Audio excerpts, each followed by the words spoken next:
Hello दोस्तों, welcome back to YouTube channel RD classes. जैसा कि आपने देखा, आपके लिए टेट, सीटेट, सुपर टेट या किसी अन्य टीचिंग एग्जाम के लिए यहाँ पे क्वेश्चनों की प्रैक्टिस कराते हैं, वो चाहे किसी भी सब्जेक्ट का हो। यहाँ पर अभी जो चल रहा है वो आपका चल रहा है बाल विकास, साइकोलॉजी, पेडागोजी के टॉपिक वाइज लेकर चल रहे हैं। आज का टॉपिक का जो है हमारा वो अभिवृद्धि और विकास है, और इसमें हम 27 क्वेश्चन इससे पहले की वीडियो में डिस्कस कर चुके हैं। आज क्वेश्चन 28 में से स्टार्ट कर रहे हैं। चलिए, तो टाइम को ना वेस्ट करते हुए स्टार्ट कर लेते हैं आज का पहला क्वेश्चन। 28वां क्वेश्चन है, 14 वर्षीय देविका अपने अंदर पृथक स्वनियंत्रित व्यक्ति की भावना को विकसित करने का प्रयास कर रही है। वह विकसित क्या कर रही है? किशोरावस्थात्मक अक्कड़पन, परिपक्वता, नियमों के प्रति घृणा या स्वायत्तता। आप आंसर करिएगा, फिर हम बताते हैं इसका आंसर क्या होगा। बिल्कुल सही, इसका राइट आंसर है ऑप्शन डी। क्या है ये? स्वायत्तता। स्वायत्तता का मतलब होता है अपने नियम के अनुसार, अपने अनुसार चलना, यानी अपने जो बनाए हुए नियम हैं या अपने को जो सही लगता है वो काम करना, यानी स्वयं में सत्ता, यानी कि स्वयं की सत्ता स्वायत्तता कहलाती है। ठीक है, तो यहां पर जब देविका क्या कर रही है, पृथक अपने अंदर स्वनियंत्रित व्यक्ति की भावना है, मतलब स्वनियंत्रित मतलब खुद के द्वारा नियंत्रित करने की भावना। तो जो व्यक्ति खुद के द्वारा खुद को नियंत्रित करते हैं वो भावना ला रही है, तो वो क्या कर रही है, अपनी स्वयं की सत्ता खुद के अंदर ला रही है, यानी स्वायत्तता होगा। ऑप्शन डी इसका राइट आंसर। चलिए, खिलौने की आयु, खिलौने की टॉयज एज किसको कहा जाता है? पूर्व बाल्यावस्था, उत्तर बाल्यावस्था, शैशवावस्था या ये सभी? तो आपको पता है, जब शैशवावस्था को हम 0 से 2 पढ़ते हैं, ठीक है, 0 से 2, 3 से 6 पूर्व बाल्यावस्था, 6 से 12 उत्तर बाल्यावस्था। ठीक है, तो हमने क्या देखा कि जब बालक 0 से 2 में होता है तो खेलता नहीं है, उसे खिलाया जाता है, मतलब किसी के द्वारा। जब वो 3 से 6 की अवस्था में आता है तो वो खिलौने पकड़ लेता है और खिलौनों से खेलना सीख जाता है। तो आप ये अवस्था जो है वो पूर्व बाल्यावस्था है। तो आप समझ गए होंगे इसका आंसर क्या है, ऑप्शन ए पार्ट। दोस्तों, अगर ये क्वेश्चन पसंद आ रहे हो तो वीडियो को लाइक और शेयर जरूर कर देना, और चैनल पर पहली बार विजिट कर रहे हैं तो आपका तहे दिल से स्वागत करते हैं। दोस्तों, चैनल को सब्सक्राइब करने के साथ बेल आइकन जरूर प्रेस कर लेना, जिससे हम जैसे ही कोई वीडियो डालेंगे आपको नोटिफिकेशन मिल जाएगा। चलिए, क्वेश्चन नंबर 29 के बाद आता है अपना क्वेश्चन नंबर 30। इसमें लिखा है, निम्नलिखित में से कौन सी पूर्व बाल्यावस्था की विशेषता नहीं है? किसकी? पूर्व बाल्यावस्था की। तो पूर्व बाल्यावस्था भी हमने देखा क्या था, 3 से 6 वर्ष वाले बालक की विशेषता कौन सी नहीं है? दल समूह में रहने की अवस्था, अनुकरण करने की अवस्था, प्रश्न करने की अवस्था या खेलने की अवस्था। इनमें से कौन सी विशेषता नहीं है? आप आंसर करिएगा। बिल्कुल सही, ऑप्शन सी। ऑप्शन सी में आप देखेंगे 3 से 6 वर्ष का जो बालक है वो समूह में भी अपने बच्चों में खेलता है, अनुकरण भी करता है, आप जो बोलते हैं खेलने की अवस्था भी है क्योंकि टॉयज बोलते हैं, लेकिन प्रश्न करने की अवस्था इसलिए नहीं होता। जिज्ञासु प्रवृत्ति होती है वो आपकी उत्तर बाल्यावस्था से स्टार्ट होती है, इसीलिए यहां से ये आपका आंसर ऑप्शन सी रहेगा। चलिए, अगला क्वेश्चन है क्वेश्चन नंबर 31। विकास का क्या अर्थ है? परिवर्तनों की उत्तरोत्तर श्रृंखला विकास है, अभिप्रेरणा के फलस्वरूप होने वाले परिवर्तनों की उत्तरोत्तर श्रृंखला विकास है, परिपक्वता एवं अनुभवों के फलस्वरूप होने वाले परिवर्तनों की उत्तरोत्तर श्रृंखला को विकास कहते हैं, या परिपक्वता एवं अनुभव के फलस्वरूप होने वाली परिवर्तनों की श्रृंखला है। तो देखिए, यहां पर क्या है कि विकास जो है वो परिवर्तनशील होता है, तो परिवर्तन पे एकदम एक के बाद दूसरा, दूसरे के बाद तीसरा परिवर्तन होता है। तो पहली चीज समझ गए कि जो उत्तरोत्तर परिवर्तन है वो सही है। तो लास्ट जो ऑप्शन है वो उत्तरोत्तर परिवर्तन नहीं है, केवल परिवर्तनों की श्रृंखला, इसलिए ये तो गलत हो गया, क्योंकि विकास परिवर्तनशील है और एक के बाद दूसरा, दूसरे के बाद तीसरा परिवर्तन होता है, तो उसको बोलते हैं उत्तरोत्तर परिवर्तन। ठीक है, अब 3 ऑप्शन रह गए, आप आंसर बताइए क्या होगा इसका। हाँ, बिल्कुल सही, राइट आंसर है इसका ऑप्शन सी।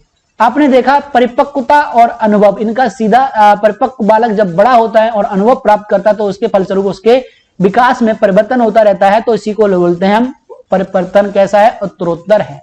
तो ऑप्शन सी इसका राइट आंसर है 31 का। चलिए, आ जाइए क्वेश्चन नंबर 32। क्वेश्चन नंबर 32 ये कहता है, देखिए, विकास के संदर्भ में निम्नलिखित में से कौन सा कथन सत्य नहीं है? विकास के संबंध में सत्य नहीं है पूछा हुआ है। विकास की प्रत्येक अवस्था के अपने खतरे हैं, इससे पहले देखा था, तो ये बात सही है, प्रत्येक अवस्था में अलग अलग खतरे होते हैं।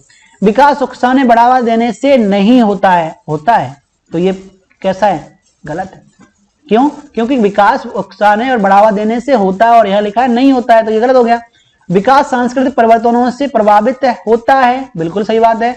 विकास की प्रत्येक अवस्था की अपनी विशेषताएं होती है, बिल्कुल सही बात है। तो इसका मतलब ऑप्शन बी क्या है, ये गलत है विकास के संबंध में, तो यही आपका राइट आंसर है, गलत पूछा हुआ था।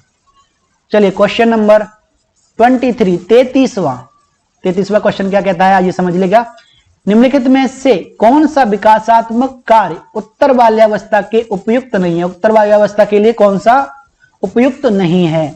तो उत्तर बाल्यावस्था आप समझ गए होंगे 6 से 12 साल, ठीक है। अगर आप बालक कोई 6 से 12 साल का है तो वो किस में आएगा, उत्तर बाल्यावस्था में। सामान्य खेलों के लिए आवश्यक शारीरिक कुशलता, ऑप्शन बी पुरुषोचित या स्त्रियोचित सामाजिक भूमिकाओं को प्राप्त करना, वैयक्तिक आत्मनिर्भरता प्राप्त करना, अपने हमउम्र बालकों के साथ रहना सीखना। तो बताइए कौन सा उपयुक्त नहीं है इसके लिए? तो आप देख रहे होंगे, आंसर बता सकते हैं चारों ऑप्शन में से। बिल्कुल सही, ऑप्शन बी राइट आंसर है। कैसे? देखिए जो उत्तर बाल्यावस्था 6 से 12 साल की जो है वो सामान्य खेलों के लिए आवश्यक शारीरिक कुशलता सीखना बिल्कुल सही है, क्योंकि जो बालक है वो टॉयज और से निकलता है तो वो क्या करता है, शारीरिक कुशलता सीखता है। पुरुषोचित और स्त्रियोचित सामाजिक भूमिका को प्राप्त करना, देखो इसको ये जो पुरुषोचित मतलब होता है पुरुषों और स्त्रियों का गुण आना, तो ये गुण आते हैं 12 साल के बाद, ठीक है। जब बच्चा 12 साल का बाद होता है तब उसमें स्त्रीत्व और पुरुषत्व का गुण आ जाता है, मतलब पता चलने लगता है ये लड़का है और ये लड़की है, उससे पहले नहीं लगता, मतलब ये गुण कम विकसित होते हैं। तो ये कब होते हैं? तो ये जिस अवस्था की विशेषता में नहीं आते हैं, ये उपयुक्त नहीं है, इसके लिए ऑप्शन बी। वैयक्तिक आत्मनिर्भरता प्राप्त करना है, बिल्कुल करता है वो। अपने हमउम्र के साथ रहना सीखना है, बिल्कुल सही बात है, क्योंकि वो इस एज में क्लास में पढ़ता है और क्लास में उसके हमउम्र बच्चे मिलते हैं और उनके साथ सीखता है। चलिए अगला क्वेश्चन 34। आप अपनी कक्षा में से 10 छात्रों को चुनकर 3 माह तक उनमें होने वाले विकास का अध्ययन करते हैं। कितने? 10 बच्चे चुन लिया आपने, विकास अध्ययन करते। तो आपके द्वारा किए गए अध्ययन में निम्नलिखित में से क्या सत्य हो सकता है? आपने जब अध्ययन किया तो आपके लिए 4 ऑप्शन है, उनमें से कौन सा सही हो सकता है आपके अध्ययन के अकॉर्डिंग? आपने देखा सभी छात्रों में विकास एक ही दिशा में हुआ। चलो पहले ऑप्शन सारे पढ़ लो। 34वां का दूसरा, आधे छात्रों में विकास एक ही दिशा में, परंतु आधे छात्रों में विकास भिन्न दिशा में हुआ। सभी छात्रों में विकास अलग अलग दिशा में हुआ, या इस संबंध में कुछ नहीं कहा जा सकता। तो आपने क्या देखा, अपनी क्लास के बच्चों ने कुछ न कुछ अलग अलग तरह से सीखा। कुछ बच्चों ने कुछ सीखा, कुछ ने कुछ। तो 10 बच्चों में आपने देखा कि सबने कैसा भिन्न भिन्न कुछ न कुछ अंतर सब में पाया गया, यानी सबने कुछ न कुछ अलग दिशाओं में सीखा। तो ऑप्शन सी आपने राइट आंसर है। जब आपने 10 बच्चों का अध्ययन किया तो वहां से क्या सीखेंगे आप?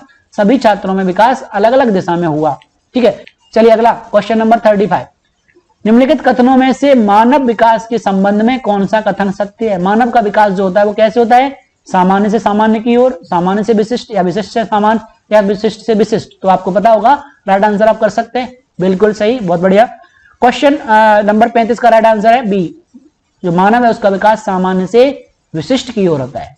चलिए क्वेश्चन नंबर 36। मानव व्यवहार का विकास निम्नलिखित में से किन कारकों पर निर्भर करता है? जो मानव का विकास होता है, व्यवहार का विकास, जो मानव व्यवहार करता है, अपना बिहेवियर होता है, उसका जो बर्ताव करता है, वो किन किन पर निर्भर करता है? उसकी अभिवृद्धि पर, परिपक्वन पर, या विकास पर, या ये सभी पर? तो देखिए अभिवृद्धि पर करता है, बिल्कुल सही है। परिपक्व कितना हुआ इस पे भी करता है, और उसके विकास पर निर्भर करता है। तो ये सभी इसका आंसर आ जाएगा ऑप्शन डी। बिल्कुल सही आंसर दिया था कई बच्चों ने। अगली क्वेश्चन की बात करते हैं, क्वेश्चन नंबर 37। इसमें लिखा हुआ है, आपकी कक्षा की एक छात्रा रजनी की लंबाई पिछले वर्ष की तुलना में लगभग 6 इंच बढ़ गई। उनके इस परिवर्तन को आप क्या कहेंगे? रजनी का विकास तेजी से हो रहा है, विकास कहेंगे। अब देखते हैं क्या ऑप्शन सही होगा, आप बताइएगा। रजनी में वृद्धि तेजी से हो रही है, ये कहेंगे।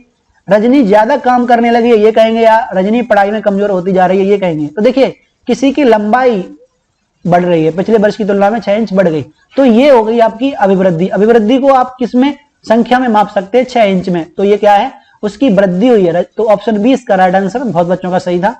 चलिए 38वां क्वेश्चन, विकास के संबंध में निम्नलिखित में से कौन सा कथन सत्य नहीं है? विकास के संबंध में गलत बताना है।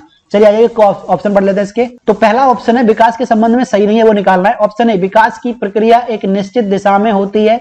वृद्धि और विकास की क्रिया वंशानुक्रम और वातावरण का संयुक्त परिणाम है।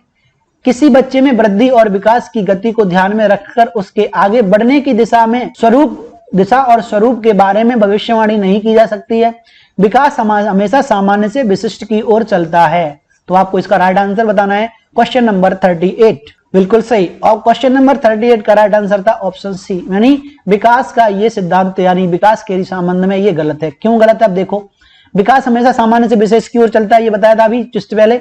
विकास की प्रक्रिया एक निश्चित दिशा में होती है, बिल्कुल सही बात है, क्योंकि पहले से बालक का सिर पैर दिख रहा है मस्तकोद्यमी, तो सिर से पैर की तरफ तो निश्चित दिशा में हो गई, चलो सही है। वृद्धि और विकास की क्रिया वंशानुक्रम और वातावरण संयोग परिणाम होता है, तो ये भी बता चुके हैं, तो इसका मतलब गलत कौन सा है? सी। किसी बच्चे में वृद्धि और विकास की गति को ध्यान में रखकर उसके आगे बढ़ने की दिशा और स्वरूप के बारे में भविष्यवाणी नहीं की जा सकती है, तो की जा सकती है। क्यों? क्योंकि फ्रायड ने कहा था शुरुआत के 5 वर्ष में पता चल जाता है कि बालक क्या बनेगा, ठीक है, बालक के जीवन में आगे क्या होगा। चलिए क्वेश्चन नंबर 39 में देख रहे होंगे, इस पे लिखा है एक बालक पहले पूरे हाथ को, फिर उंगलियों को और फिर हाथ और उंगलियों को एक साथ चलाना सीखता है। पहले उंगलियों को, फिर हाथ को, फिर हाथ और उंगलियां दोनों एक साथ चलाता है। बालक के संबंध में यह सिद्धांत है, बालक का जो विकास हुआ है वो किससे संबंधित है? परस्पर संबंध का सिद्धांत है, ये सामाजिक अधिगम का सिद्धांत है, एकीकरण का सिद्धांत है, इनमें से कोई नहीं। आप राइट आंसर करिएगा। बिल्कुल सही, राइट आंसर है ऑप्शन सी। कैसे है देखिए, एकीकरण क्या है? पहले तो आप ये समझिए, एकीकरण का मतलब है पहले हम चीजों को एक एक करके करते थे और फिर बाद में हमने क्या किया, उन चीजों को एक सम्मिलित रूप दे दिया। एकीकरण का मतलब है अलग अलग टुकड़ों को हम पहले पढ़ते हैं फिर एक साथ उनको पढ़ते हैं। जैसे राम अलग अलग पढ़ा बच्चे को, रा फिर राम पढ़ा, तो ये एकीकरण का उदाहरण है, वो एकीकरण कर रहा है। तो यहाँ पर क्या है, उसने पहले उंगली चलाई, फिर हाथ चलाया, फिर हाथ और उंगली दोनों चलानी। इसका मतलब क्या किया, उसने एक साथ चलाना सीख लिया। एक साथ मतलब एकीकरण, ठीक है। चलिए क्वेश्चन नंबर 40 का आंसर। क्वेश्चन नंबर 40 है, आपकी कक्षा का एक छात्र राज शारीरिक विकास की दृष्टि से काफी पिछड़ा हुआ है, शारीरिक विकास नहीं हो पा रहा है, कुपोषण का है कह सकते हैं वो। तो आपको हमेशा लगता है कि वह कहीं राज पिछड़ा हमेशा न रह जाए, मतलब हमेशा के लिए पिछड़ा न रह जाए। किस चीज में न रह जाए, किसमें लगता है आपको? संवेगात्मक में, बौद्धिक में, सामाजिक में, इन सभी में।